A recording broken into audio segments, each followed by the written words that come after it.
Bueno, vamos a comenzar con el capítulo de integrales. En este capítulo vamos a iniciar estableciendo las ideas básicas para la integral definida, a definir lo que es la integral definida. Luego vamos a ver un teorema de sustitución con la integral definida. En la sección 3 vamos a resolver el problema del área bajo la curva, que es un problema elemental y uno de los primeros problemas que surgieron del cálculo integral. De hecho, es la base de lo que viene siendo el cálculo integral. Luego vamos a hablar de la integral definida como, bueno, a partir de, perdón, la primera es la integral indefinida, la cuarta es la integral definida, y la vamos a definir precisamente como una suma de Riemann. Vamos a mirar todas las componentes para esa definición y vamos a finalizar este capítulo con el teorema fundamental del cálculo.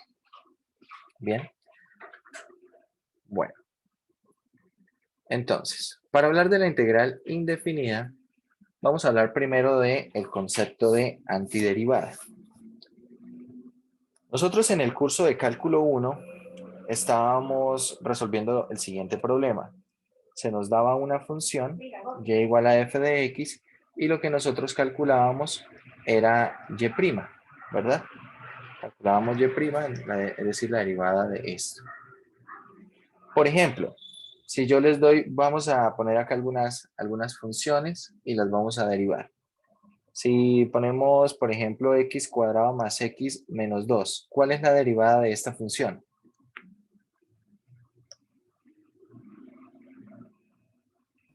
Dos x más 1.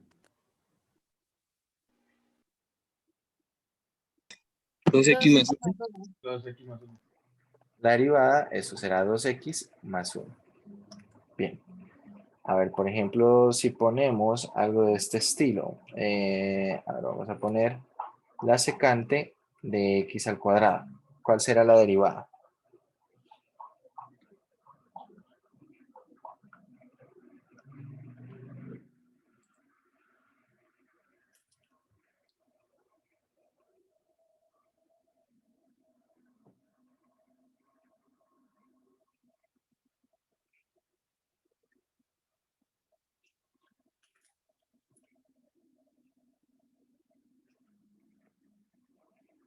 ¿Cuál es la derivada de secante de x cuadrado, muchachos?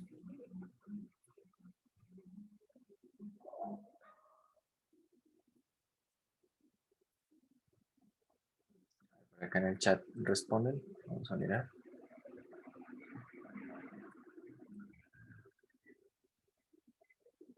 ¿Cosecante de 2x? No, señor. Secante Profe, de por tangente de x por 2. por x, por 2x, no, profe. Bueno, esto será la secante de x al cuadrado por la tangente de x al cuadrado por la derivada interna, que será 2x. Por 2x. Bueno, acá algo que va a ser necesario, muchachos, es que sepamos derivar muy bien al derecho y al revés. Y ya van a ver que literalmente necesitamos saber al derecho y al revés. A ver, por ejemplo, si nosotros vamos a ver, la derivada de la tangente inversa de x, ¿quién es?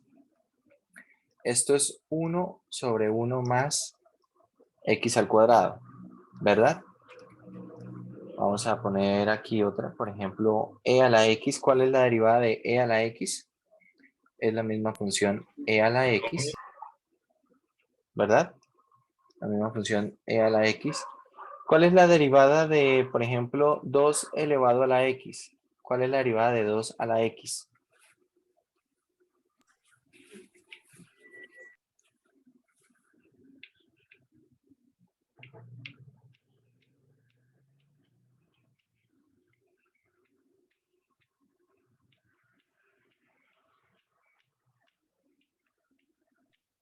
Logaritmo natural de 2 por x. ¿No? 2 elevado a la x logaritmo natural de 2. Exactamente. La derivada de una exponencial, vamos a poner logaritmo natural de 2, la derivada de una exponencial, de cualquier exponencial, del estilo a la x es ¿quién? Es la misma exponencial por el logaritmo natural de la base. En el caso de e a la x, tenemos que el logaritmo natural de e es 1. Por eso la derivada de e a la x es solamente e a la x. ¿Cierto? Porque es como estar multiplicando acá por 1, que es el logaritmo natural de e. Vale. Hay algunas que son sencillas. Por ejemplo, si ponemos aquí la función seno de x, su derivada será coseno de x. La derivada del coseno de x, ¿quién es? Es menos seno de x. Podemos poner acá todas las trigonométricas. A ver qué otras derivadas recuerdan así como que merezcan la pena recordar. Bueno, vamos a poner las trigonométricas en general. Tenemos la tangente, la derivada de la tangente, ¿quién es? Secante al cuadrado Secante al de cuadrado de x. Eso, secante cuadrado de x. La derivada de la secante, bueno, ya la vimos, ¿cierto? Es la secante de x por la tangente de x. La derivada de la cotangente, bueno, puse ahí de una vez la secante, pero la derivada de la cotangente, ¿quién es? Es menos Menos cosecante. cosecante al cuadrado de x. Y la derivada de la cosecante de x, ¿quién es? Es menos cosecante de x por cotangente de x. perfecto. Tangente de x. Bueno, acá tenemos estas derivadas. Ahora la pregunta es, ya sabemos ir de este punto hacia allá, ¿verdad? La pregunta ahora se va a convertir en la siguiente. Si yo, por ejemplo, tengo x al cuadrado menos 1, la pregunta es, ¿cuál es la función que debemos tener acá? ¿Qué función debemos tener acá? De modo que al derivarla, el resultado me da x al cuadrado menos 1. X a la 3 sobre 3 menos X. Eso. Tenemos x a la 3 sobre 3 menos x, ¿cierto? Pero también podríamos tener, por ejemplo, x a la 3 sobre 3 menos x más 2, ¿cierto? De hecho, si yo tomo x al cubo tercios menos x y le sumo cualquier constante, la derivada, vamos a poner esto así, menos x más cualquier constante, la derivada es esa de allí. ¿Vale?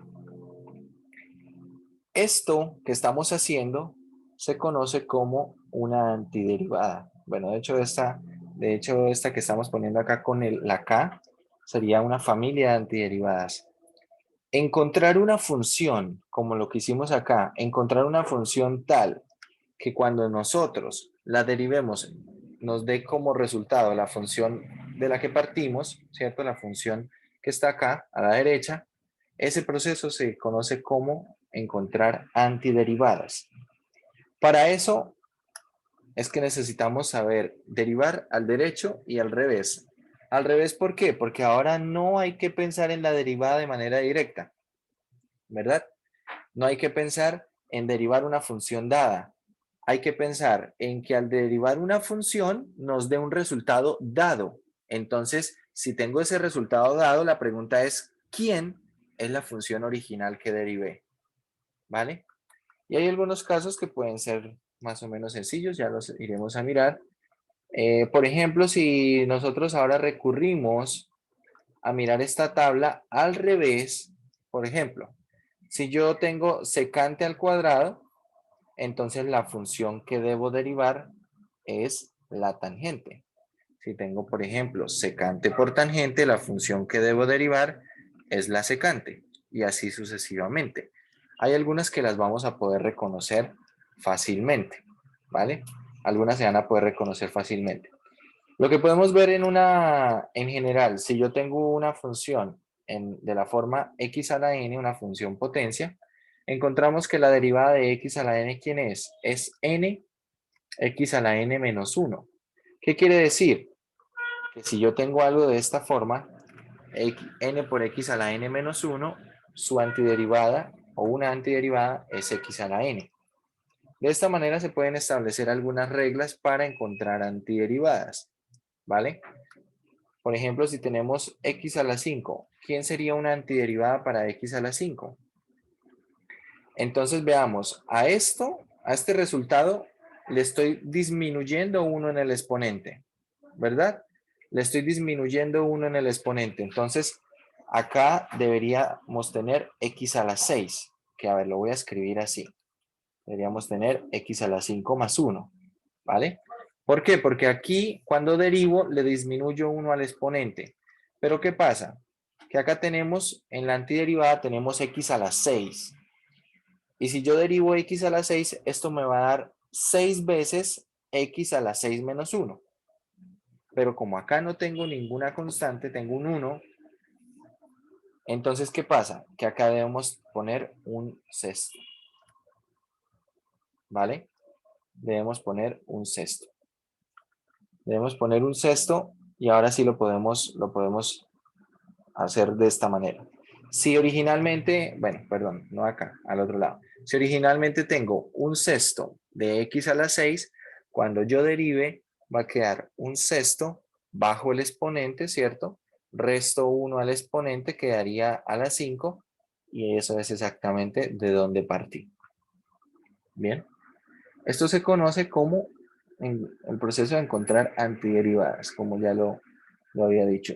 En algunos casos pueden ser sencillas encontrar estas antiderivadas y eso va a depender de, bueno, qué tan fácil o qué tan difícil sea, va a depender en gran medida de qué tan buen manejo tenga yo sobre las mismas derivadas. Entre más amplio sea ese catálogo, ese espectro de derivadas que yo conozca, entonces será también igual de amplio esas antiderivadas que voy a poder encontrar o que voy a poder conocer. Algo que les recomiendo, muchachos, es que repasen las derivadas de funciones trigonométricas inversas. Bien, repasen esas derivadas de funciones trigonométricas inversas, repasen derivadas de funciones hiperbólicas y de funciones hiperbólicas inversas también, porque en algunos casos puede que esas derivadas nos saquen de más de un apuro. Veamos, entonces, bueno, en concreto, la definición de antiderivada es la siguiente. Se dice que una función f es una antiderivada, una función f mayúscula, es una antiderivada de una función f minúscula sobre un intervalo i si la derivada de f mayúscula es precisamente f minúscula, lo que estábamos haciendo hace un momento, ¿cierto? A un lado estábamos poniendo f mayúscula, al otro lado estábamos poniendo f minúscula y lo que poníamos acá era una función, ¿vale? Por ejemplo, x al cubo. ¿Y la derivada quién era? La derivada era 3x al cuadrado. Es decir, x al cubo es una antiderivada de 3x al cuadrado. ¿Por qué? Porque f mayúscula derivada es igual a f minúscula. Bien, eso es una antiderivada. Y bueno, acá ya hemos visto algunos ejemplos. Siempre que ustedes calculen una derivada, pueden encontrar de manera asociada una antiderivada.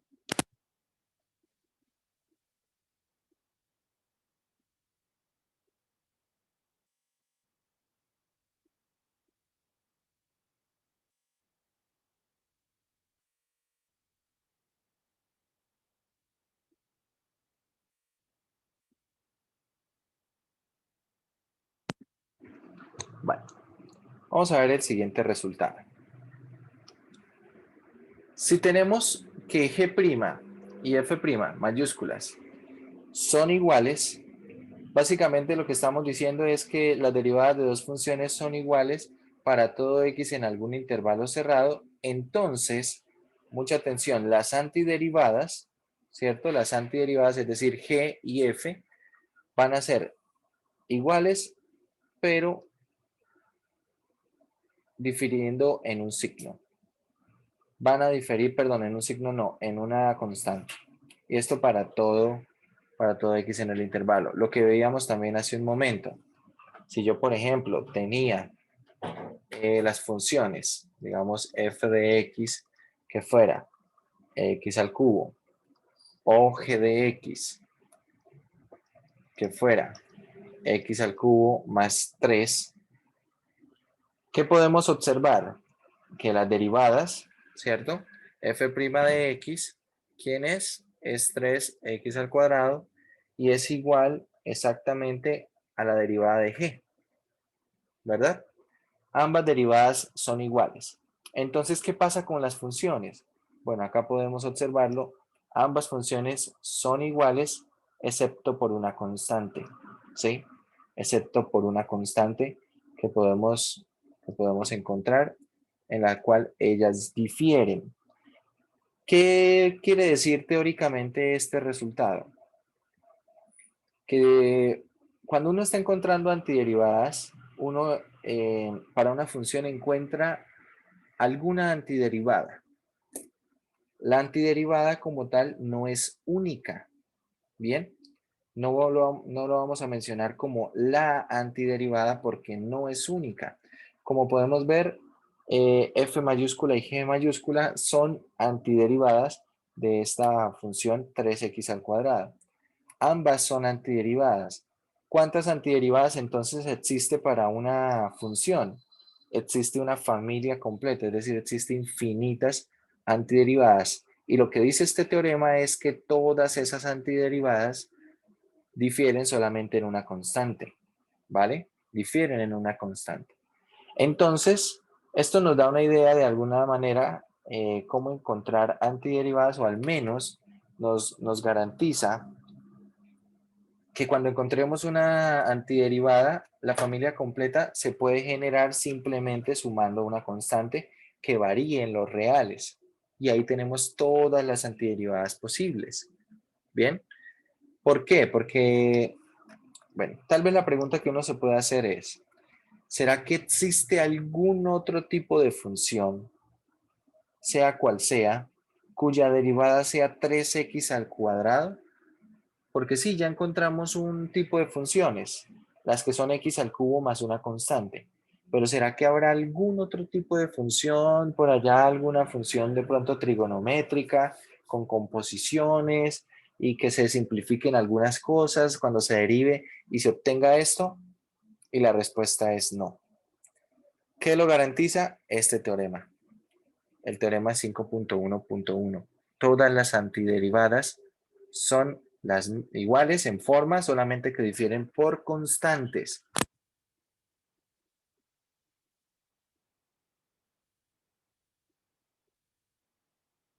Cuando uno tiene algo de este estilo, vamos a ver, siguiendo un poco con esta idea. A ver, vamos a preguntar lo siguiente. Si alguien se la sabe, pues me lo dice. ¿Cuál sería, por ejemplo, tenemos la derivada de seno, fácil de... La derivada de seno es coseno, por lo tanto la antiderivada de coseno es seno. Vamos a ponerlo así. Tengo por aquí coseno. ¿Cuál es la antiderivada? Seno, ¿cierto? Es la función que derivo para obtener coseno. Ahora, tengo seno de x. ¿Qué función derivo para obtener seno de x? Menos coseno de x. Menos coseno de x. Perfecto. Menos coseno de x. ¿Cierto? Porque la derivada de coseno es menos seno. Y con este menos que está acá, queda positivo. Vale. Ahora vamos a poner tangente. ¿Qué función derivo para obtener tangente?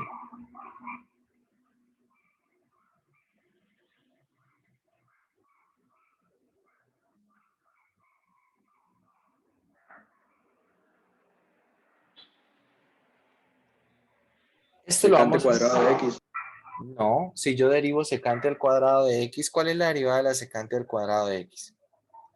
La derivada de la secante al cuadrado de x será 2 secante por la derivada de la secante, que es secante de x por tangente de x. Es decir, esto va a ser 2 veces la secante al cuadrado de x por la tangente de x. Entonces no me da tangente de x. Cuando lleguemos al teorema de sustitución, vamos a poner como un ejemplo esta antiderivada. Pero quiero que calculen la derivada de la siguiente función. Voy a poner acá logaritmo natural del valor absoluto de la secante de x. Calculen la derivada de esta función.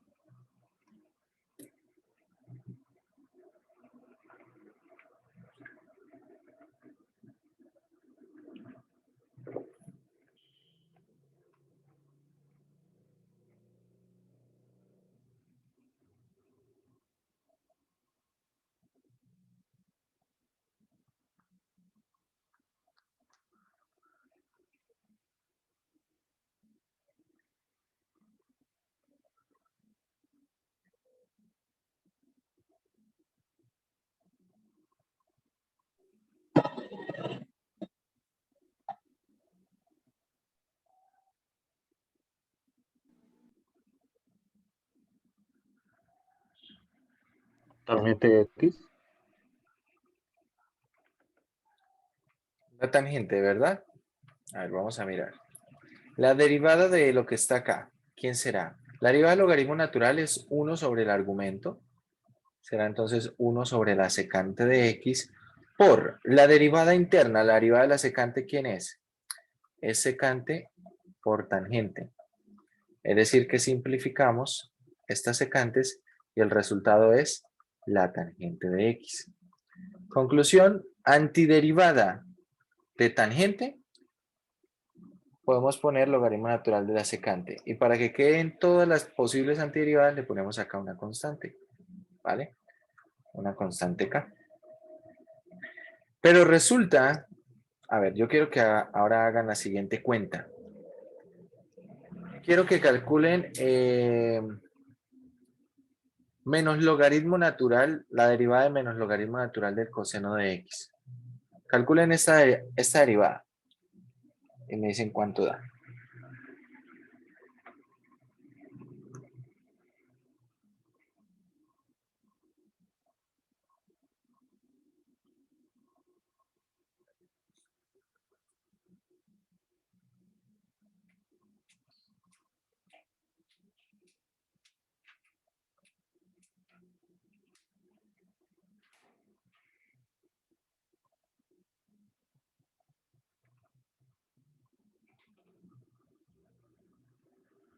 También da tangente de X.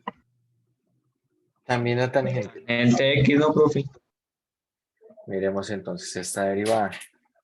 ¿Esta derivada qué es? Bueno, tengo menos 1 sobre el argumento del logaritmo, coseno de x, por la derivada del argumento. La derivada del argumento, ¿quién es? La derivada de coseno es menos seno de x, ¿verdad?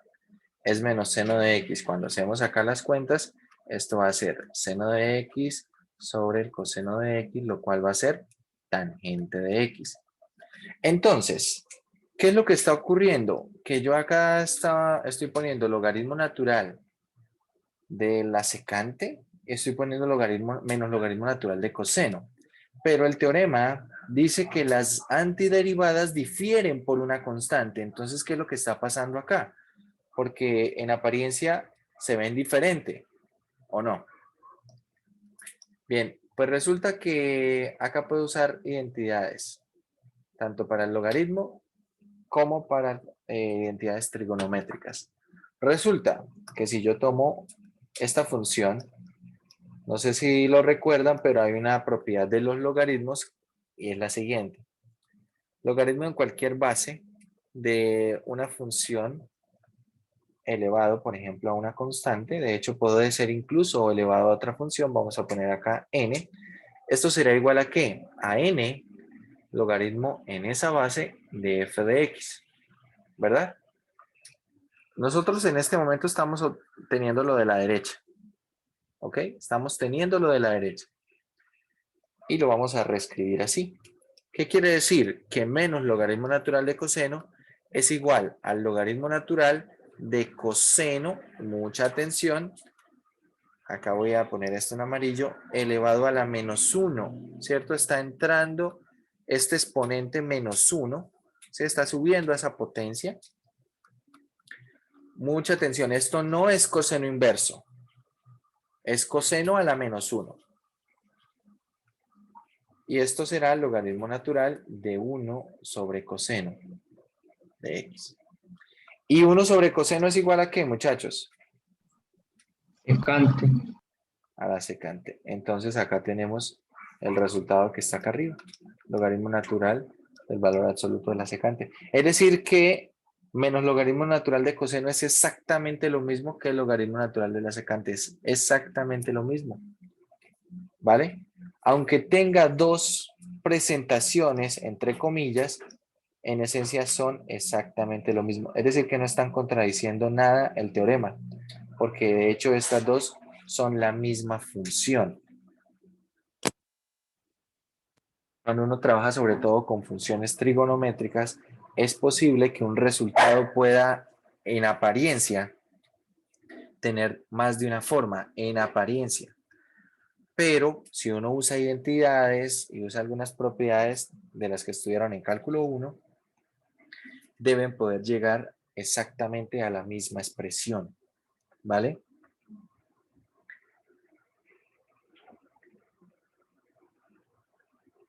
Bueno, acá con esto voy a hacer un comentario.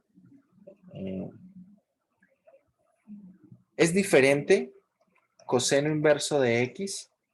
Esto es diferente al coseno de x elevado a la menos 1, ¿vale? Porque coseno de x elevado a la menos 1 es igual a ¿qué? A 1 sobre el coseno de x. Y 1 sobre el coseno de x es igual a la secante de x. De hecho, si ustedes miran los dominios, ¿cuál es el dominio del coseno inverso? El dominio del coseno inverso es de menos 1 a 1, ¿correcto? El dominio del coseno inverso es de menos 1 a 1, pero el dominio de la secante es más que eso, ¿verdad? La secante tiene de dominio todos los reales excepto ¿qué? Excepto múltiplos impares de pi medios. Entonces, no tienen el mismo dominio.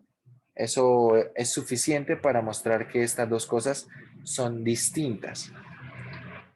Entonces, bueno, no quiero ver por ahí algo así como que coseno a la menos 1 es igual a coseno inverso y lo derivan de pronto así o lo trabajan así porque eso de hecho es incorrecto, ¿vale? Bien, vamos a seguir acá con la teoría. Siguiendo ese teorema 5.1.1, pues establece esto. Todas las antiderivadas de una función forman una familia de antiderivadas, todas difieren en solamente una constante, Entonces, cuando nosotros queremos responder una pregunta de cuál es una familia de antiderivadas, realmente lo que se hace es responder en términos de lo que viene siendo una constante, ¿sí? Es decir, se le agrega una constante arbitraria, y esto representa toda la familia de antiderivadas. Acá directamente vamos a poner la notación de integral indefinida y la notación es la siguiente.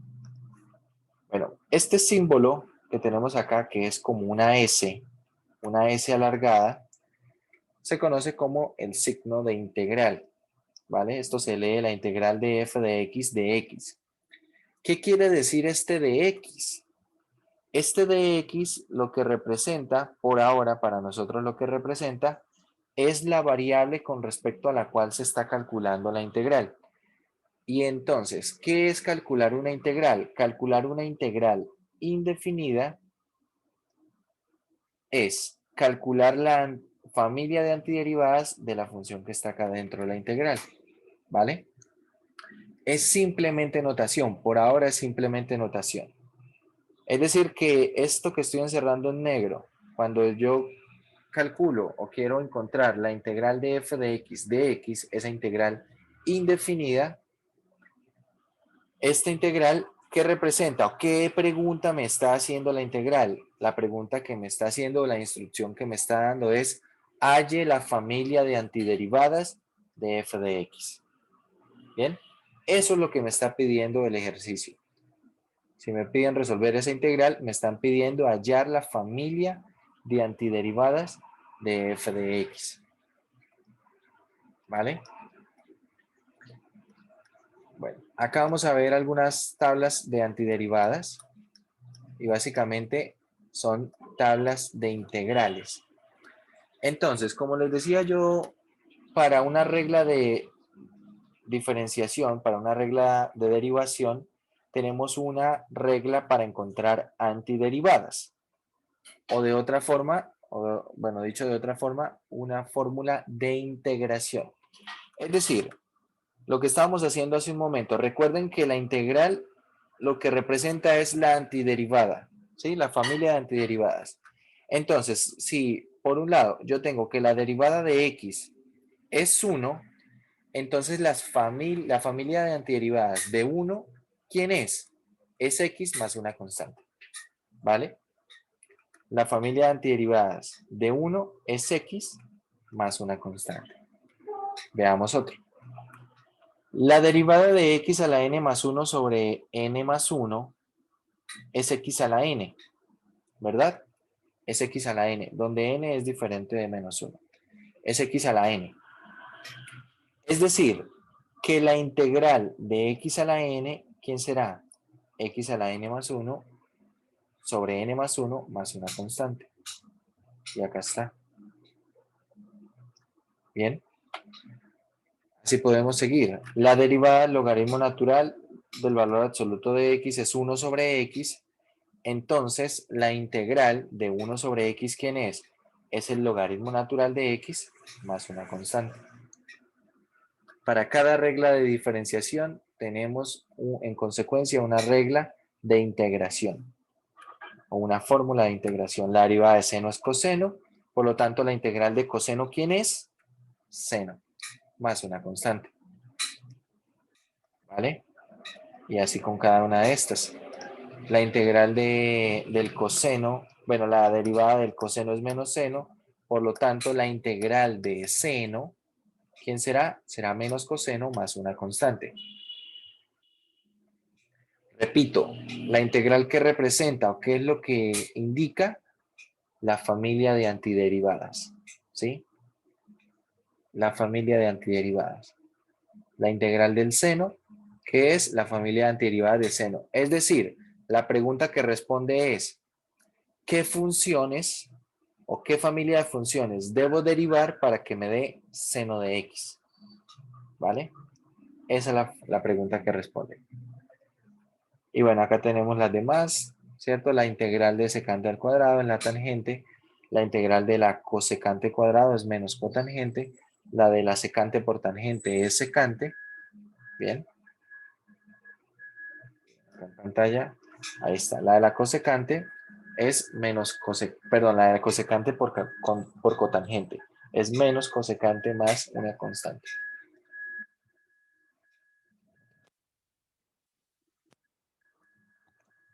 Estas son más o menos naturales, más o menos sencillas porque las usamos mucho, las conocemos muy bien, pero hay algunas que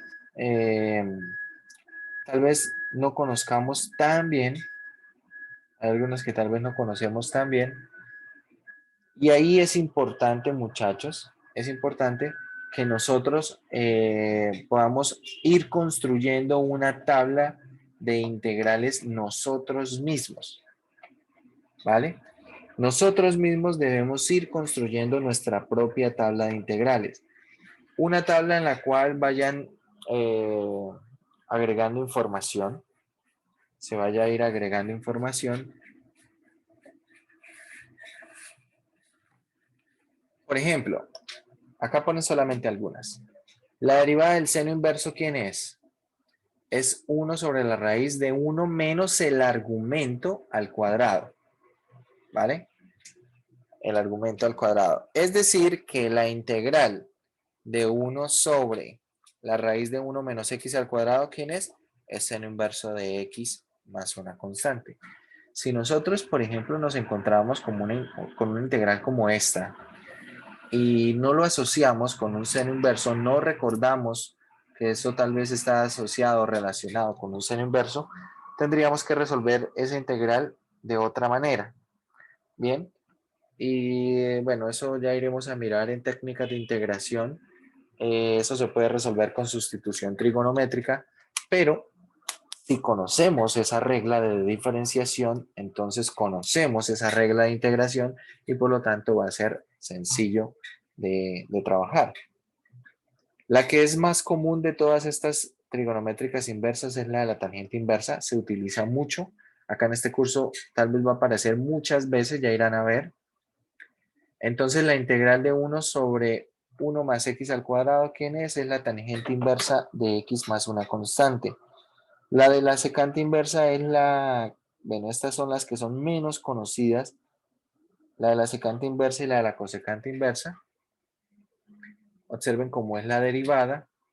Bien, como es la derivada. Entonces la regla de integración, normalmente no encontramos muchas cosas de este estilo. Y acá entonces, ¿esto qué será? Será secante inversa del valor absoluto de x. ¿Vale? Algunas otras, como la de una función exponencial arbitraria, ¿cierto? Tenemos la integral de b a la x de x. Esto será b a la x sobre el logaritmo natural de b. ¿Por qué? Porque la derivada de b a la x es b a la x por el logaritmo natural de la base. Entonces, básicamente, si nosotros queremos que el resultado nos dé b a la x, la derivada nos dé solamente b a la x, tendría que dividir todo este resultado por 1 sobre el logaritmo natural de b.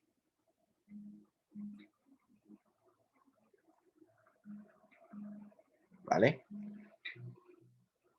Aparecen algunas hiperbólicas. La integral del coseno hiperbólico es seno hiperbólico, la de seno hiperbólico es coseno hiperbólico. Pero, de hecho, a ver, algo que sería bueno que ustedes repasaran o que estudiaran sería lo siguiente. Listo, ahí estamos. 4.1, 3.10. Funciones hiperbólicas. A ver, esto deberían agregarlo ustedes a la tableta que les digo que vayan construyendo.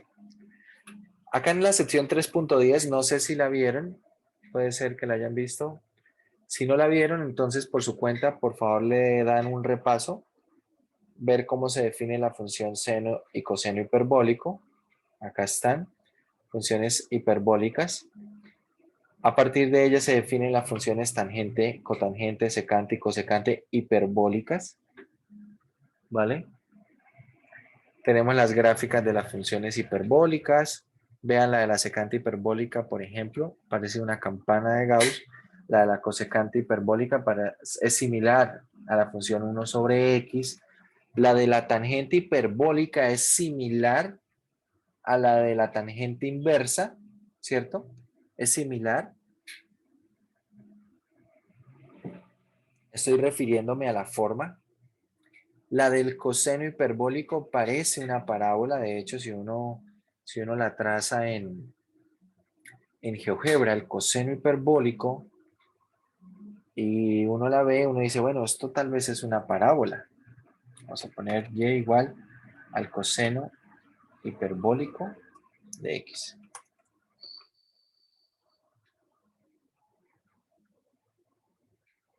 Y ahí está.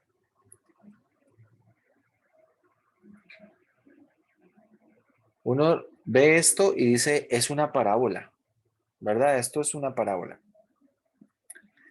Y bueno, como uno puede observar, esta función estaría centrado el vértice sobre el eje Y. Si está centrado el vértice sobre el eje Y, básicamente esto debería ser. En general, una parábola se escribe de la siguiente manera. Vamos a poner acá una función A, perdón, una constante A. Acá ponemos x menos b al cuadrado y acá todo más c.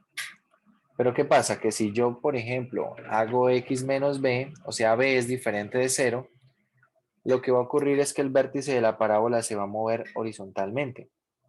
Bien, de esta manera puedo llegar a concluir que esto es de la forma ax al cuadrado más c. El valor de c solamente va a desplazar la parábola verticalmente y el valor de a lo que va a hacer es que va a controlar qué tan estirada está tanto horizontal como verticalmente. Bien, entonces voy a construir una función así. De hecho, podemos apreciar que c es exactamente 1, ¿verdad? Porque si x vale 0, y será igual a c, y acá en la gráfica vemos que esto pasa por el punto 0,1. Entonces, ya sabemos cuánto vale c. Voy a construir simplemente una función acá en GeoGebra con un deslizador de la siguiente manera. Voy a escribir y igual a una constante a por x cuadrado más 1. Así. Y acá me pregunta, bueno, ¿desea crear un deslizador? Le vamos a decirle que sí, que cree ese deslizador. A ver, este deslizador, vamos a ponerle acá propiedades. Y bueno, acá vamos a ponerle que vaya desde menos 10 hasta 10. Y el incremento sea de a 0,1. Ahí está. Y listo. Voy a poner esto en otro color. Vamos a poner esto en color rojo. Esto tal vez en color azul, que resalta más. Y bueno, vamos a aumentarle un poco el grosor para que se vea más. La que está en azul es nuestra función coseno hiperbólico. Y la que está en rojo es nuestra parábola. Entonces, a ver, si le pongo esto, por ejemplo, acá en 0. Vamos a ponerlo... Si ponemos acá esto en 0, ahí está. ¿Qué podemos ver? Que si a vale 0, quedaría simplemente esto igual a una constante, que igual a la constante 1. Si a es negativo, ¿qué pasa? Que la parábola abre hacia abajo. Bien, bueno, visto eso, entonces voy a hacer que empiece desde 0. De esta manera solamente va a variar entre la constante y esto. Entonces uno puede empezar a darle valores a A. Y por ejemplo aquí uno dice, bueno, esto cerca del vértice se parece bastante a esta parábola, ¿vale? Se parece bastante a esta parábola. Y tal cual como la ve uno, puede ser que se parezca, pero ¿qué ocurre? Que una vez que me alejo del vértice, pueden ver que la distancia entre ambas funciones es mucha. Y si tomo otra variación, entonces puede ser que después se parezca más, ¿cierto? Puede ser que por acá esto se parezca, en estas partes se parezca, pero, voy a borrar solo esto, pero ahora cerca al vértice ya no se parece tanto. Y eso es lo que ocurre. Uno puede tal vez darle valores a A y logra que la parábola se parezca a esa curva que está en azul en alguna parte, pero en otra parte resulta que no es para nada parecida. Es decir, que en concreto la curva en azul no es una cuadrática. La pregunta es, ¿pero será que de pronto, porque hay parábolas que son de grado 4, ¿no? Si ponemos algo de este estilo, de grado 4, así, por ejemplo, a ver, allí. Ahí se parece tal vez mucho, ¿cierto? Podemos ver que la gráfica roja y la azul están muy, muy cerca. Pero ¿qué pasa cerca del vértice? Fracaso. Cerca del vértice no funciona muy bien la aproximación. De hecho, es muy mala. Tal vez en otras partes podemos ver que la roja y la azul están muy, muy cerca. Pero lo que me gustaría es que sean exactamente iguales. No que sean cercanas, sino que sean exactamente iguales. Y vean, cuando yo hago que se ajuste en el vértice, ¿cierto? Ahí hago que se ajuste en el vértice. ¿Qué pasa en lo demás? Que se pierde esa proximidad. Bueno, voy a ponerle acá entonces, vamos a agregarle un más x al cuadrado. Voy a ponerle acá b. Voy a crear otro deslizador. Voy a ponerle aquí esto así. Y vamos a crear el deslizador b. ¿Y qué pasa? Que cuando yo hago que B aumente, bueno, de hecho, si B es 0, si B es 0, a ver, un momento, ahí está, con B 0. Si B es negativo, resulta que se hacen unas curvas hacia abajo. No me interesan los valores de B negativo, entonces vamos a poner que este deslizador B empiece en 0, bueno, que termine en 5 y que también haga incrementos de a 0,1.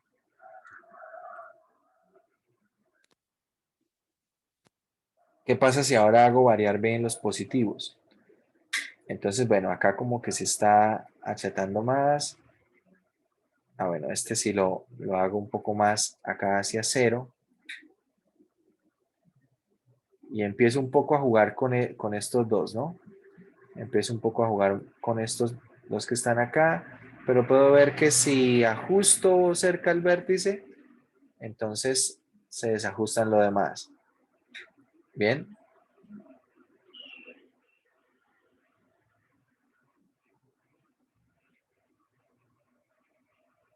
Vamos a ver por acá. Y si ajusto en lo demás, entonces se desajusta cerca al vértice. Bueno, uno acá podría poner de grado 6, de grado 8, de lo que usted quiera.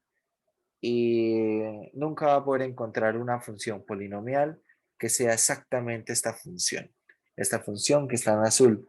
Resulta que esta función que está en azul no tiene ninguna de estas características, aunque en apariencia se vea como una parábola, no es una parábola, ¿vale?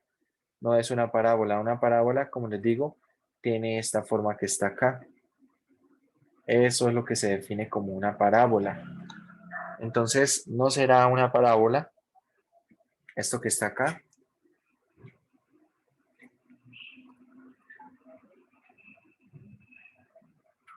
Vamos a borrar esto aquí. Aunque parezca una parábola, de hecho no lo es. De hecho no es una parábola. Entonces, bueno, es importante conocer estas funciones hiperbólicas. Les recomiendo que repasen estas funciones hiperbólicas. Tienen algunas identidades, pero lo que es de pronto más urgente para nosotros es la derivada de funciones hiperbólicas y la derivada de funciones hiperbólicas inversas.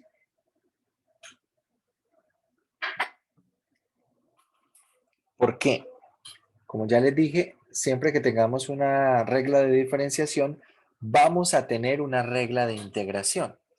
Es decir, si yo tengo que la derivada del seno hiperbólico de u es coseno hiperbólico de u, entonces a partir de esto puedo establecer que la integral del coseno hiperbólico, vamos a poner de x, será igual a ¿qué? Será igual al seno hiperbólico de x más una constante, ¿cierto? El resultado de la derivada, entonces ahora lo pongo en la integral y el resultado de la integral es lo que estaba derivando. Entonces, para una regla de diferenciación, obtengo una regla de integración. Acá, por ejemplo, lo mismo. Vamos a ahora hacer la integral de la secante al cuadrado. Integral de la secante hiperbólico al cuadrado de x de x. ¿Quién es? Esto será la tangente hiperbólico de x más una constante c.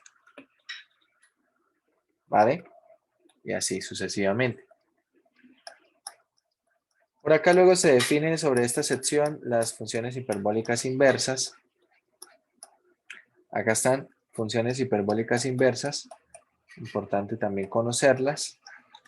Pero lo que vuelvo y digo, lo más urgente por ahora para nosotros es las derivadas. Porque las derivadas nos ofrecen unas fórmulas de integración. Por ejemplo, si ustedes observan la primera que aparece acá, podemos establecer que la integral de 1 sobre la raíz de x al cuadrado más 1, así tal cual, esto con respecto a x va a ser ¿quién? Va a ser el seno hiperbólico inverso de x más una constante. Bien, más una constante. Esto cuando lo vemos inicialmente puede llegar a ser desafiante. De hecho, una forma de resolver esta integral es usando sustitución trigonométrica. Pero si conocemos esta, como tal, esta regla de integración que se desprende de esa regla de diferenciación, entonces es mucho más fácil responder la pregunta. Y así tenemos estos que están acá. Por lo menos la integral, sabemos que la integral de 1 sobre 1 más x al cuadrado de x es la tangente inversa de x más c, ¿verdad? Pero la integral de 1 sobre 1 menos x al cuadrado de x, ¿quién es? Bueno, esto se va a poder resolver con el método de integración de fracciones parciales. Pero podría escribirlo simplemente como la tangente hiperbólica inversa de x. Tangente hiperbólica inversa de x más una constante de integración. Bien, podría ahorrarme mucho trabajo. Si ustedes observan, algunas de estas se parecen mucho. Por ejemplo, la del seno hiperbólico inverso, la derivada, se parece un poco a la del coseno hiperbólico, lo único que cambia es el signo que está acá. Bien. La de la tangente hiperbólica inversa y la derivada de la secante hiperbólica inversa. Quiero que la miren. Bueno, perdón, la de la tangente y la de la cotangente. De hecho, si ustedes la miran, visto como una fórmula, es exactamente lo mismo.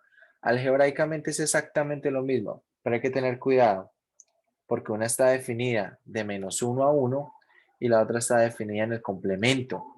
La otra está definida de menos infinito a -1 unido con de 1 a infinito. Entonces, los dominios son complemento el uno del otro. Por lo tanto, hay que tener cuidado con eso. Acá es lo mismo para la secante y la cosecante. Si ustedes revisan, se parecen, solamente que cambian ¿qué? En este signo, ¿cierto? Lo que está dentro de la raíz, y que una lleva valor absoluto y la otra no. ¿Vale? Hay que tener eso presente. Entonces, consejo, vayan creando una tabla de integrales, incluyan las que ya vemos en la sección 5.1, incluyan también las integrales de funciones trigonométricas hiperbólicas y de trigonométricas hiperbólicas inversas. Incluyan esa información en la tablita que van a ir construyendo. Bien.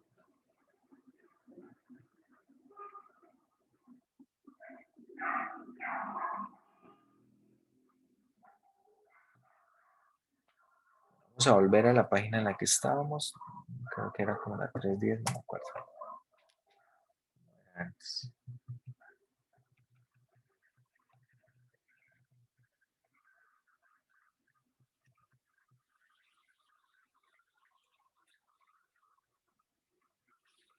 Bien. Vayan agregando estas tablas de fórmulas y le van agregando algunas que vamos a ir viendo, que van a ser importantes y que pueden ser recurrentes también. Bueno, propiedades de la integral indefinida. Vamos a ver propiedades de esta integral indefinida. Tenemos lo siguiente.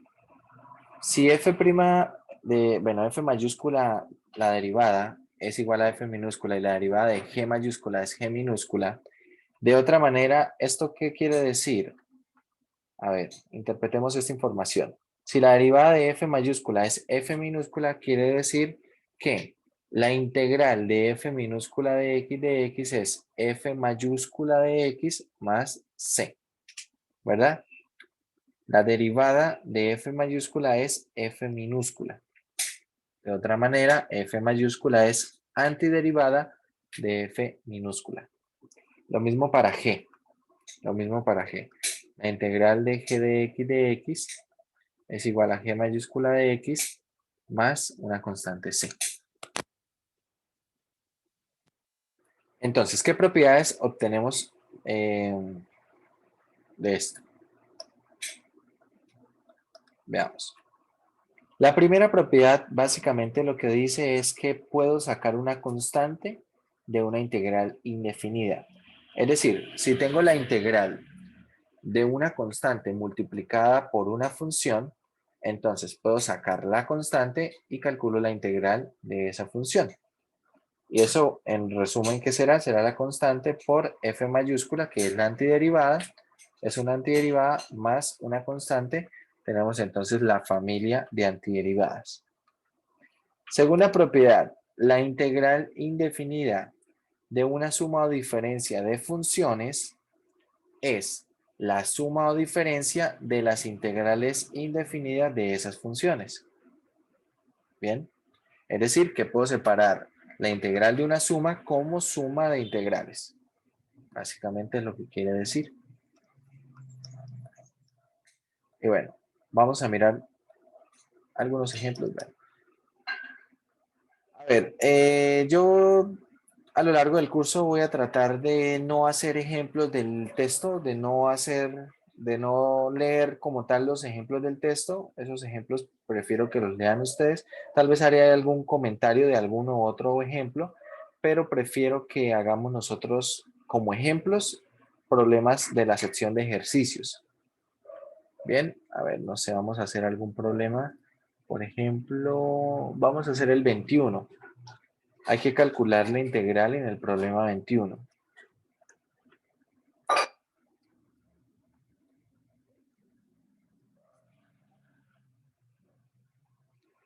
Bien, hay que calcular la siguiente integral. Integral de 4 seno de x menos 1 más 8x a la menos 5 por dx. Bien, este diferencial de x lo que está indicando es con respecto a qué variable voy a integrar. Acá solamente aparece x.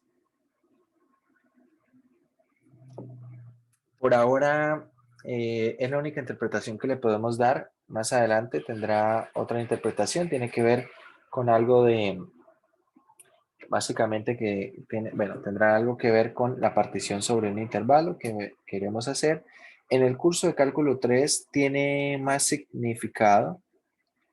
¿Por qué? Porque ya vamos a tener funciones de varias variables y entonces tiene más sentido poder, por esto, tiene más sentido que podamos nosotros integrar con respecto a alguna variable o a otra. Bien, a ver, ¿quién sería esa integral? Recuerden que lo que estamos haciendo es calcular antiderivada, ¿no?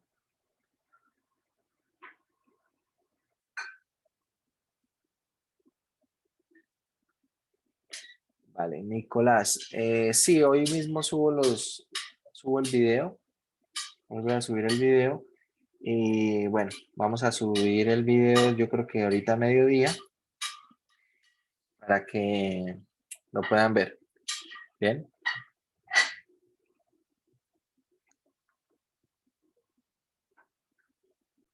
Bien, necesitamos calcular la integral que está allí.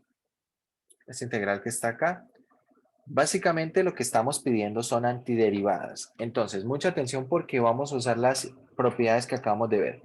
¿Qué propiedades? Las propiedades que nos permiten separar una integral, una suma, bueno, la integral de una suma de funciones como la suma de integrales. Bien, la propiedad 2. Y la propiedad 1 que permite sacar constantes que estén multiplicando funciones. ¿Vale?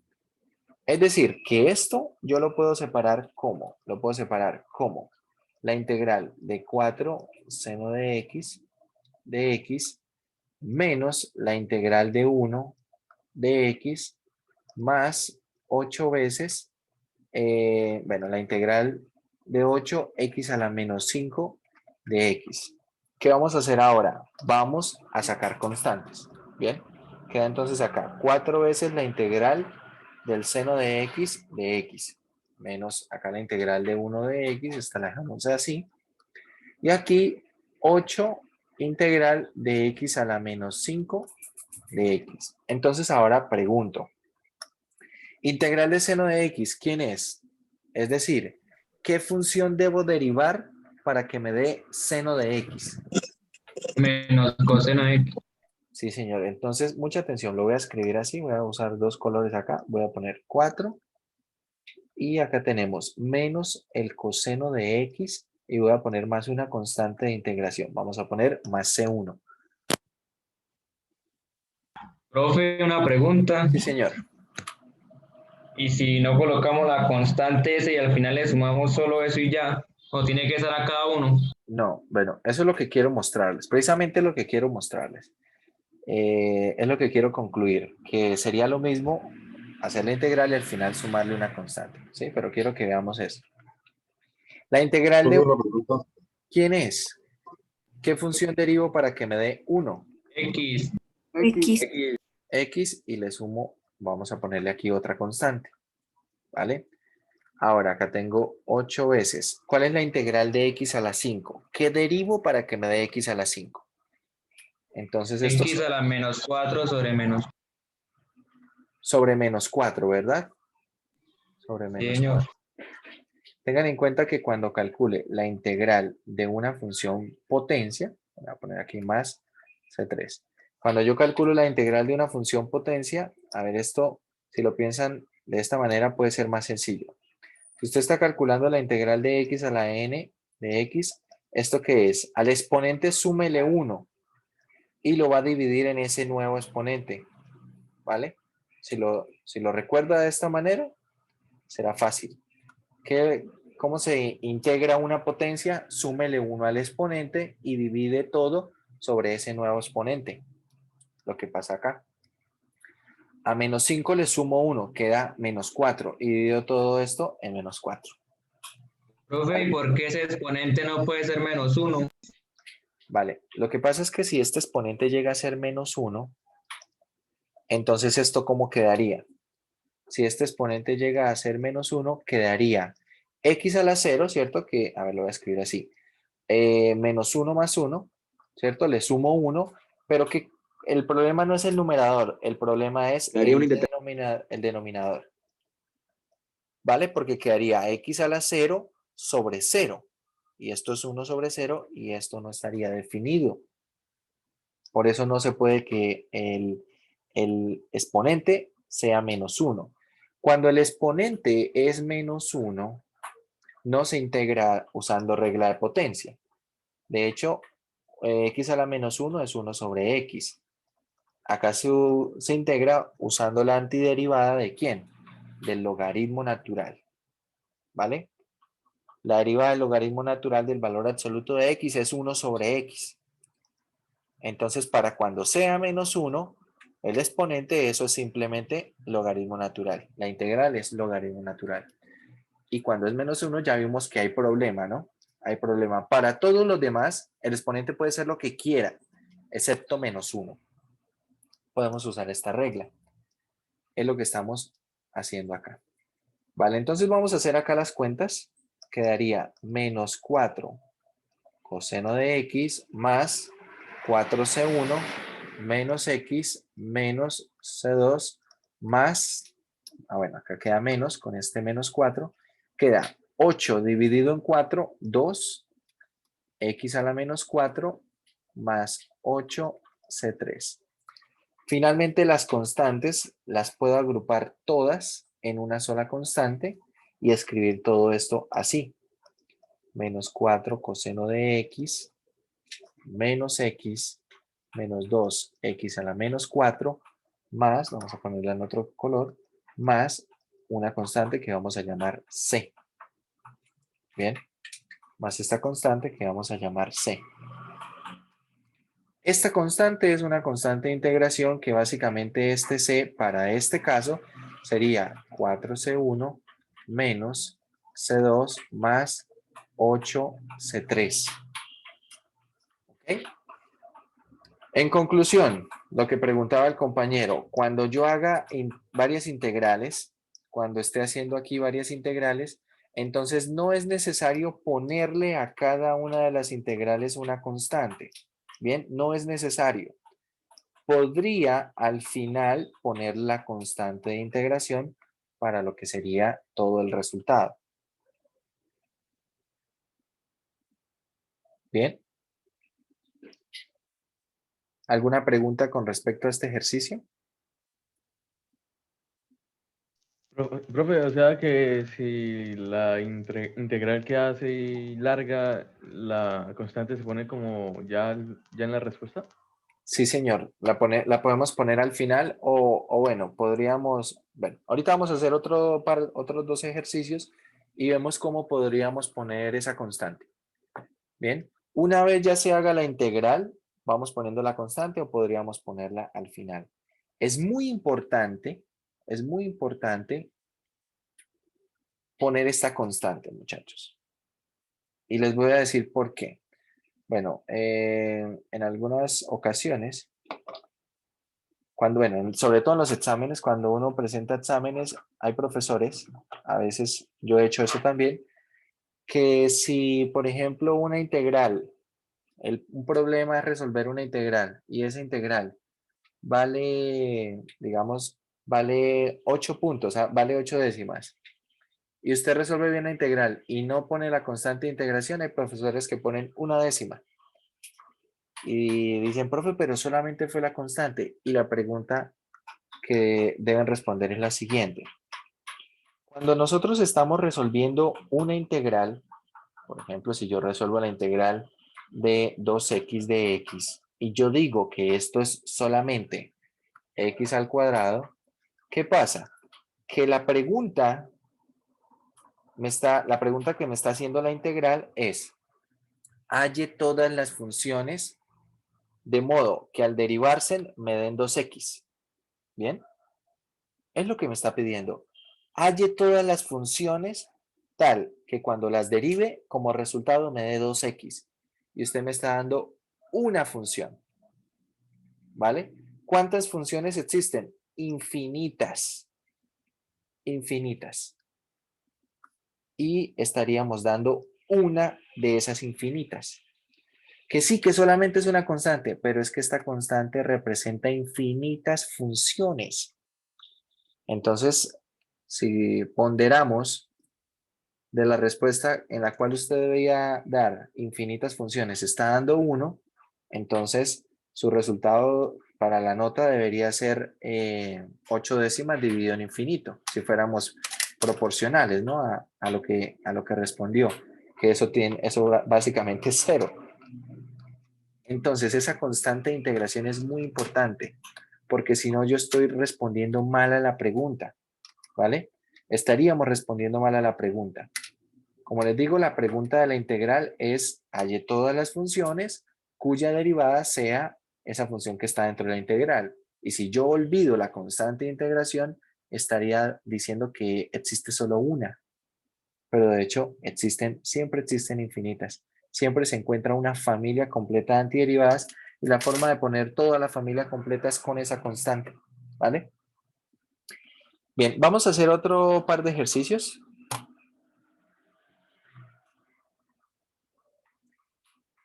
A ver, escojan alguno de los que se ven en pantalla, aquí del 11 al 26. Ya hicimos el 21.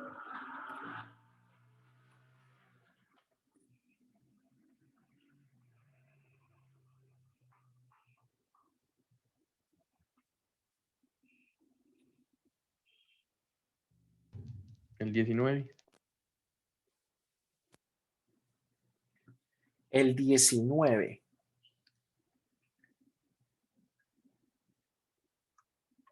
Vamos a poner el 19. Profesor, ¿Sí?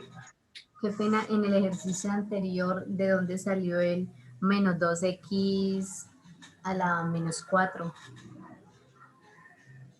De hacer esta cuenta con este 8. Estoy dividiendo 8 en menos 4. Ah, ok, listo. Estoy multiplicando allí esas constantes, ¿vale?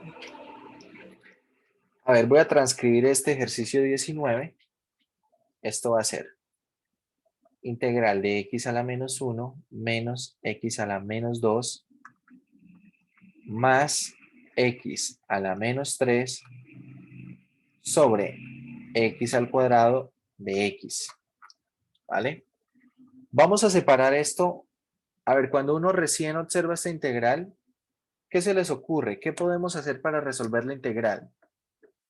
Profe, podemos subir Es ese como tener, es como tener cada parte del numerador dividido por x a la 2. Eso, lo vamos a separar en fracciones. Separándolo en fracciones va a ser un problema mucho más sencillo. Alguien también, supongo que iba a decir que ver x a la 2 acá como multiplicar todo el numerador por x a la menos 2, ¿verdad? Que es totalmente equivalente, ¿cierto? Se hace productos y se obtienen también potencias. Entonces, lo que vamos a hacer aquí es separar en fracciones. Bien, tenemos la primera fracción, vamos a poner x a la menos 1 sobre x al cuadrado.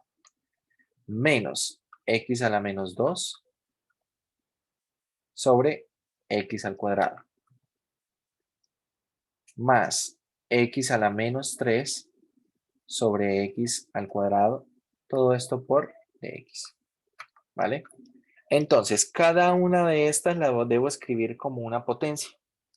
Recordemos una propiedad de las potencias. Si yo tengo a la n sobre a a la m, ¿esto es igual a qué? A elevado a la n menos m. ¿Cierto? El exponente del numerador menos el exponente del denominador. Dicho esto, por ejemplo, ¿cómo queda la primera fracción? Va a quedar X a la menos 3. perfecto, x a la menos 3. La segunda fracción, ¿cómo queda? X a la menos 4. Perfecto. Y la tercera, X a la menos 5. eso es. Y ahora integramos estas potencias. Entonces, recordemos, ¿cómo se integra una potencia? Le voy a sumar 1 al exponente. Entonces, x a la menos 3 quedaría x a la menos 2, ¿cierto? Sumándole 1 al exponente. Y divido en ese exponente, en menos 2. En lo que queda el exponente, el nuevo exponente. Ahora, la integral de x a la menos 4, ¿quién es? Le sumo 1 al exponente, queda x a la menos 3, dividido en esa misma cantidad, menos 3, más x a la menos 5, le sumo 1 al exponente, queda menos 4, y acá va a quedar menos 4. Observen que de este paso, de lo que está escrito en blanco a lo que está escrito en amarillo, hice la integral. Entonces acá es donde debo agregar la constante de integración. ¿Vale? Una sola por todas. Y ahora sí hago algunas cuentas. Bueno, esto lo voy a escribir de pronto para que queden mejor como los signos y todo lo voy a escribir así. Es simplemente reescritura, pero si ustedes lo quieren dejar como está escrito en amarillo, está perfecto. Así podrían dejarlo. ¿Vale? No hay problema. Simplemente es por cómo se escribiría. Profe, qué pena, y ahí el menos un medio, el más un tercio y menos un cuarto, ¿de dónde sale? De esto que está acá en el denominador. ¿Sí? Ah, listo. Acá estaría el menos un medio. Acá tengo este menos con este menos. Queda positivo y queda entonces un tercio, ¿cierto? Y acá queda menos un cuarto, Ah, listo. ¿vale? Podemos escribirlo así o incluso podríamos usar alguna notación para lo que serían las potencias y una posible respuesta que podríamos tal vez encontrar en algún texto. A ver, no sé, ¿este problema cuál era? El 19. Bueno, ahorita miramos la respuesta en el texto, a ver cómo la escriben aquí en el texto. Podrían escribirlo así, ¿cierto? Usando también propiedades de la potencia. Acá x al cubo y acá menos 1 sobre 4 veces x a la 4. Bien. Cualquiera de estas últimas tres líneas es una respuesta totalmente válida. Las tres, todas son equivalentes. Entonces podrían escribir cualquiera de ellas. Solamente que yo hago el cambio de notación. Bueno, reescribo esto porque tal vez es lo más usual, ¿no? Es más usual incluso yo creo que la respuesta se encuentre como está al final, como está en amarillo. Es más posible que la encontremos así. Entonces, a ver, vamos a mirar. A ver, esto. Profe, ¿no faltaría sumar las constantes o ya ahí queda? Ya, acá, como les digo, de cada una de las integrales tengo una constante, ¿verdad? Entonces las estoy sumando y la agrupo acá como un más c. De una vez. Ah, es que el número de constantes depende de cuántas integrales hayan en un ejercicio. Sí, pero aunque tenga 10 integrales, al final, o sea, no le pongo más C1, más C2, más C, hasta más C10, no. ¿Qué vamos a hacer? Voy a integrar las funciones y cada una de esas constantes, todas las voy a agrupar en una sola constante, sin importar cuántas funciones esté integrando. ¿Vale? Listo, profe. A ver, vamos a mirar acá. ¿Cómo sería la respuesta Profe, ¿y en el por qué ahí test? la constante es 1? ¿Por qué dice que es 1? ¿Por qué Porque dice dice que es 1? más, porque dice más C. Pero C es una constante No, arbitraria. dice como, O sea, acá no vamos a poner ni más 3C ni más 5 raíz de C sobre nada. C, una constante. Es que esta constante como tal es una constante que varía en los reales. Vamos a poner así. C en los reales. Es decir, que C eventualmente puede ser 10, puede ser menos raíz de 5 sobre 3. Sí, puede ser cualquier cosa C.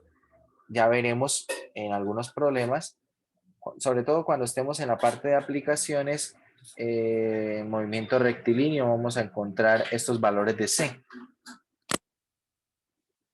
Profe, pero ahí la respuesta no se puede dar así. Así como está en Sí, amarillo. como está en blanco lo último, ya. Así queda, ¿cierto? Sí, así como está en blanco. Así la podemos dejar. Vamos a mirar cómo escribe la respuesta acá al texto. A ver, esto es bloque de problema 5.1, problema 19. 5.3, acá tengo 5.1, problema 19. Observen, de hecho la tienen escrita la respuesta como la segunda que nosotros escribimos. Bien, así escriben la respuesta. Como les digo, cualquiera de esas tres respuestas, las tres son válidas, las tres son exactamente lo mismo, ¿verdad? Solamente que lo estamos reescribiendo,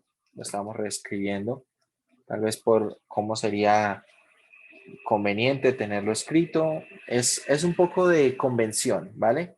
Al igual que cuando uno calcula una derivada, cuando ya escribe el resultado final, la escribe en orden de complejidad, ¿cierto? En orden de complejidad. ¿Qué sé yo? Si estoy derivando el seno cuadrado, vamos a poner acá, seno cuadrado de 3x al cuadrado más 1. ¿Cuál es la derivada de esto? Esto será 2 veces seno de 3x al cuadrado más 1 por la derivada de coseno de seno, que sería coseno de 3x al cuadrado más 1 por la derivada interna, que sería 6x. Aunque la derivada acá está bien escrita, está bien calculada, lo usual es que nosotros encontremos que la respuesta como sea. Primero ponemos el producto de constantes, es decir, tenemos 2 por 6, esto sería 12. Y luego tenemos básicamente tres funciones, esta función seno, esta función coseno y esta función x. ¿Cuál es la menos compleja de escribir? X. Y luego estas dos dan más o menos lo mismo. Puedo escribir seno de 3x al cuadrado más 1 por el coseno de 3x al cuadrado más 1. Podríamos escribirle el resultado así. Aunque bueno, de hecho acá podríamos usar la identidad del ángulo doble, pero no nos vamos a enrollar con eso. Lo que quiero mostrarles es que, por ejemplo, cuando uno calcula derivadas, el resultado de una derivada se escribe de menor a mayor orden de complejidad de escritura. Primero las constantes y luego en las funciones, de la función que sea más fácil de escribir a la que sea más larga de escribir, ¿vale? Así se escriben los resultados en derivadas. Acá en esto, lo usual es que cuando se escriben resultados en términos de potencias, se escriban más como están las dos últimas. De hecho, la que voy a encerrar acá en rojo es como tienen escrita la respuesta en el texto, ¿vale? Podríamos también encontrarla como está la última. Lo que sí no es muy común es encontrarla como está la de amarillo. Bien, estas constantes normalmente se sacan aquí como una fracción. Eso sí es mucho más común. Entonces, bueno, es simplemente cuestión de escritura. No es que alguna esté bien o la otra esté mal. No, todas están bien todas representan lo mismo, solamente es cuestión de escritura. Es cuestión de estilo, de modo, ¿vale? Bueno, vamos a mirar otro ejercicio. A ver. Otro ejercicio, bueno, tenemos acá. Ya hicimos el 19. 22. ¿El cual? El 22. Profe, el 12. El 12. 12, sí, profe. Bueno, ¿el 12 les parece El complicado? O el 23. O... Pues sí, ¿no? A ver, el 12 12. es O esos dos, notación de profe, el potencias. 12, 23. Bueno, vamos a hacer entonces dos. Hacemos el 12 y el 23. Para que no peleemos. ¿Vale? A ver, vamos a mirar. El 12. Listo, profe. A ver, lo que pasa es que hay funciones que cuando recién uno las ve, puede que aparenten ser mucho más complicadas de integrar de lo que realmente son. Y en ese orden de ideas hay algunas que se ven muy simples, hay unas que se ven muy sencillas. Y dice, bueno, esta integral puede llegar a ser sencilla. Y resulta que pueden ser funciones muy complicadas de integrar. Vamos a poner acá, raíz cúbica de s al cuadrado más 2 sobre la raíz cuadrada de s a la 5 por ds. Bien. Vale, aquí lo que hay que hacer es escribir esto en notación de potencia y ya estaría. Tenemos que esto es 5. A ver, voy a escribir acá. Notación de radicación a potenciación. ¿Cómo se establece la relación? Tengo raíz enésima de a a la m. Esto es equivalente a ¿qué? A a elevado a la m A m sobre sobre n. Bien. Entonces, en el denominador que tengo, tendría s elevado a la 2 tercios. ¿Vale? Y acá tengo más 2 y acá s elevado a las 5 medios. ¿Ok? Esto por ds.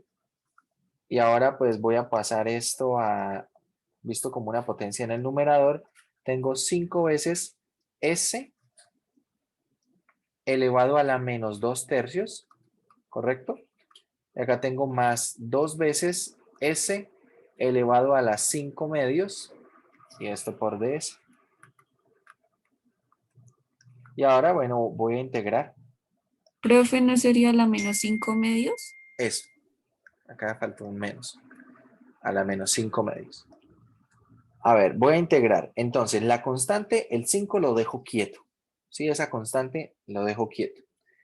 Y voy a integrar la función. Entonces, la integral de s a la menos 2 tercios, ¿qué es? Será s a la menos 2 tercios más 1, ¿cierto? Dividido en esto mismo. Menos 2 tercios más 1. ¿Correcto?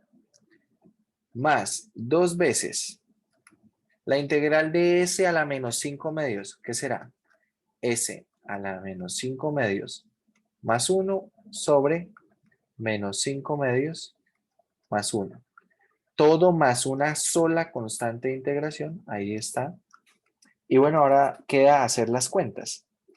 Entonces tenemos acá 5 veces S. ¿Cuánto es menos 2 tercios más 1? Eso será un tercio, ¿verdad? Entonces queda S a la 1 tercio. Acá vamos a tener dividido en 1 tercio, que es ese mismo resultado, ¿no? Menos 2 tercios más 1. Y profe, si se coloca de una vez 5 tercios por s a la 1 tercio. De hecho, no va a ser 5 tercios, es No va a 5 ser sobre 5 1 tercios. tercio. Y Sí, ahorita señor. vamos a hacer la cuenta, eso va a ser 15. A ver, acá queda menos 5 medios más 1, esto va a ser menos 3 medios. Y acá vamos a tener en el resultado también menos 3 medios. Acá tienen que tener cuidado en hacer las cuentas con lo que son estas constantes, ¿cierto? Acá vamos a tener 5 sobre 1 tercio, s a la 1 tercio. Y acá, ojo con el menos, voy a poner de una vez el menos acá, quedaría menos 2 sobre 3 medios, acá s a la menos 3 medios, más c. Y hacemos las cuentas con las constantes. 5 sobre 1/3. Podemos hacer producto de medios y extremos, ¿cierto? Ley de la oreja. Pueden ponerlo en la calculadora como gusten. 15 Esto va a medios. ser 15. Y esto entonces va a ser menos 4/3 s a la menos 3 medios. Y esa sería esa integral.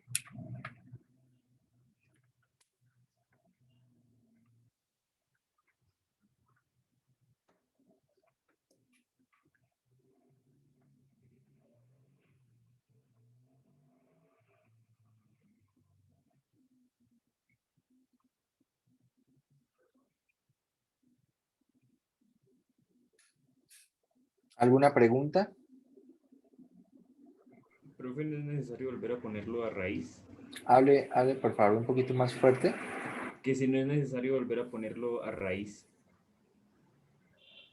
No le escucho. Grite, grite. Que si es necesario colocarlo en raíz, profe. Ah, en notación de raíz. No, podríamos dejarlo así, pero bueno, lo que usted dice, podríamos también escribirlo así. En términos de la notación, si quisiéramos ponerlo en notación de raíz, ¿cómo quedaría? Vale, quedaría entonces 15 y s a la 1/3 es la raíz cúbica de s, ¿verdad? La raíz cúbica de s. Acá tenemos menos 4/3. A ver, esto sería, vamos a ponerlo una vez así. Sería 3 veces. Profe, no le escucho nada. ¿No me escuchan? Yo sí, Profe, yo sí los... Yo sí escucho, profe. Bueno, tal vez, es que hay alguna, tal vez ustedes también pueden hacer una configuración tanto en el micrófono como en el altavoz. Cuando estén allí en la clase, a veces, bueno, si por ejemplo no me escuchara nadie, entonces ya sabría que tengo un problema yo acá en la configuración. Pero si de pronto alguno de ustedes no me escucha y solamente le pasa a alguno, entonces es que pueden mirar alguna configuración. Acá en la parte de Zoom, donde aparece el micrófono, se despliega una flechita y ahí pueden ver que aparece micrófono y altavoz. Hay como 2 opciones para cada uno. Entonces traten de mirar otra configuración, es decir, pónganle en la segunda del micrófono o pónganle en la segunda de altavoz y así van mirando. Y a veces eso es lo que pasa cuando yo no les escucho cuando habla alguien, ¿no? Pero si, por ejemplo, tampoco le escuchara a ninguno de ustedes, entonces ya sería un problema de la configuración que yo tengo. ¿Vale? Bueno, ¿esto cómo quedaría? Esto quedaría que s a la menos 3 medios es lo mismo que 1 sobre la raíz cuadrada de s al cubo. ¿Vale? Y esto más c. Así sería notación de raíz. Podríamos dejarlo así también. Bueno, depende de... Ambas están correctas, ¿no? Nuevamente, ambas están correctas y pues habría que ver cuál sería una alternativa para escribir la solución. Depende. Profe, una cosa. Sí, señor. Profe, en la parte esa de menos 2 sobre 3 medios, ¿no sería más 2 sobre menos 3 medios? En esa parte de 2, ¿esto? Sí, ahí. ¿No sería más 2 sobre menos 3 medios? Bueno, lo que pasa es que el menos ya lo había sacado, ¿no? Se lo aplicó fue de una. De una, sí, saco de una vez el menos, o lo que usted dice, si pongo acá un más y acá pongo un menos, al final acá va a quedar un menos. Sí. Sí, ese es totalmente equivalente. Bueno, listo. Bien. A ver, vamos a hacer ¿cuál fue el otro que dijeron? El 23, ¿verdad? A ver, el 23 es más o menos directo porque es una de las trigonométricas que hemos trabajado, que conocemos. Es solamente recordar la regla de diferenciación y miremos, a ver, la integral es cosecante de x por la cosecante, estoy escribiendo acá, por la cosecante de x menos la cotangente de x, ¿vale? Pues ahí no se puede separar, ¿cierto? Ahí lo vamos a separar, vamos a hacer el producto Quedaría entonces cosecante por cosecante. Va a quedar cosecante cuadrado. Acá vamos a tener la integral de la cosecante al cuadrado de x menos la integral, bueno, básicamente menos cosecante de x por la cotangente. Por la cotangente, ¿vale? De x, todo de x. Entonces la pregunta es, ¿qué función debo derivar para que me dé cosecante? ¿Vale? Para que me dé acá cosecante cuadrado. Menos cotangente. Eso, ¿cierto? Porque la derivada de la cotangente es menos cosecante, ¿verdad? Como la derivada de la cotangente es menos cosecante, para que me dé cosecante, debería derivar menos cotangente de x. ¿Sí? Y así pueden verificarlo. Si yo derivo la cotangente, me va a quedar menos cosecante al cuadrado de x, y por este otro menos va a quedar positivo, ¿verdad? Bien. Ahora, ¿qué función debo derivar para que me dé menos cosecante por cotangente? Más cosecante. Cosecante. Entonces queda más cosecante de x y todo más una constante de integración. Y ya estaría.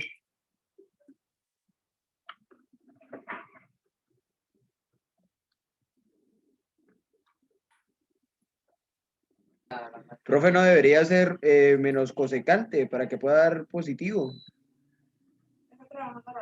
Ah, bueno, sí, ya. Por lo que acá está negativo, ¿no? Por Sí, lo que señor. está negativo.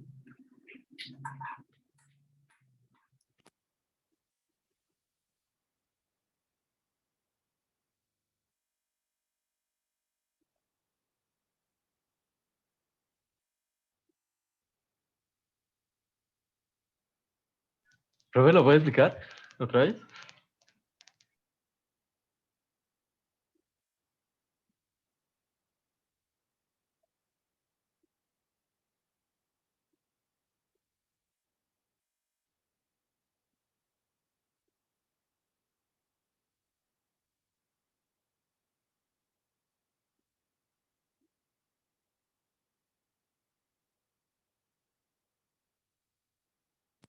Claro que sí. Bueno, acá la cuestión es pensar en las derivadas, ¿no? Entonces lo que hacemos acá primero que nada es el producto.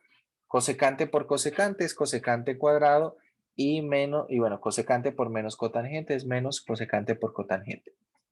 Entonces en lo que debemos pensar es, ¿qué función debo derivar yo para obtener cosecante cuadrado? ¿Vale? Y ahí recordamos que la derivada de la cotangente es menos cosecante cuadrado, ¿vale? Como la derivada de la cotangente es menos cosecante cuadrado, le agregamos este menos para que cuando yo lo derive, este menos se multiplicado con el menos de la derivada, ¿cierto? De esa menos cosecante cuadrado, den positivo así como está en la parte de arriba, ¿vale? A ver, lo que digo es lo siguiente. Este resultado lo voy a derivar. Esta es una forma en la que puedo verificar si mi integral quedó bien. ¿Cómo? Derivándola. Entonces voy a derivar, dejo el menos quieto y la derivada de la cotangente es menos cosecante al cuadrado de x. ¿Vale? Más la derivada de la cosecante es ¿quién? Es menos cosecante de x, ¿cierto? Es menos cosecante de x por la cotangente de x. Cuando hago las cuentas, queda acá menos por menos más, queda la cosecante al cuadrado de x, que es lo que tengo acá, y queda menos la cosecante de x por la cotangente de x, que es lo que tengo acá.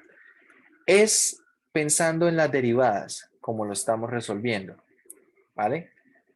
Entonces, claro, si yo pienso en el resultado de una derivada que me dé cosecante cuadrado, entonces lo asocio con la cotangente. Lo que debo tener cuidado es con cuadrar acá este signo, ¿vale? Y ahora si pienso, ¿qué función al derivarla me da menos cosecante por cotangente? Resulta que la función que hace precisamente eso es la cosecante de x. Y aquí queda bien exactamente con el signo, ¿sí? Es decir, acá no necesito ponerle un menos porque si le pusieron menos quedaría positivo el resultado y arriba no está positivo. ¿Vale? Hay algunas, como les digo, muchachos, que podemos asociarlas directamente de las derivadas. Por eso les digo que es muy importante que sepamos derivar al derecho y al revés. Literalmente tenemos que saber derivar al derecho y al revés. ¿Por qué? Porque antes lo hacíamos de manera directa. Ahora necesitamos pensarlo de manera inversa, ¿cierto? ¿Qué función debo derivar para obtener tal resultado? ¿Vale? Bueno, a medida que vayamos avanzando, vamos a ir haciendo esto todo el tiempo. Vamos a ir haciendo esto todo el tiempo. Están a tiempo de que hagan un repaso de las derivadas. Si de pronto hay alguna derivada que no recuerdan muy bien, entonces repasen esas técnicas de diferenciación. Y algo que yo les digo, importantísimo muchachos, que vayan construyendo su propia tabla de integrales, ¿sí? Con lo que vayamos viendo en clase, que ustedes vean que es importante, algunas yo se las resaltaré, les diré, bueno, esta incluyanla por ahí en su tabla de integrales. Algunas aparecen muchas veces, algunas aparecen de manera recurrente y algunas son importantes porque más adelante empiezan a aparecer con mucha frecuencia. Entonces, la idea es que una vez que, por ejemplo, veamos técnicas de integración, esas técnicas de integración, entonces nosotros no volvamos luego a hacer las mismas integrales, sino que ya optimicemos el tiempo usando resultados que hemos calculado previamente y que de alguna manera ya conocemos. ¿Vale? Bueno, muchachos, eso sería todo por hoy.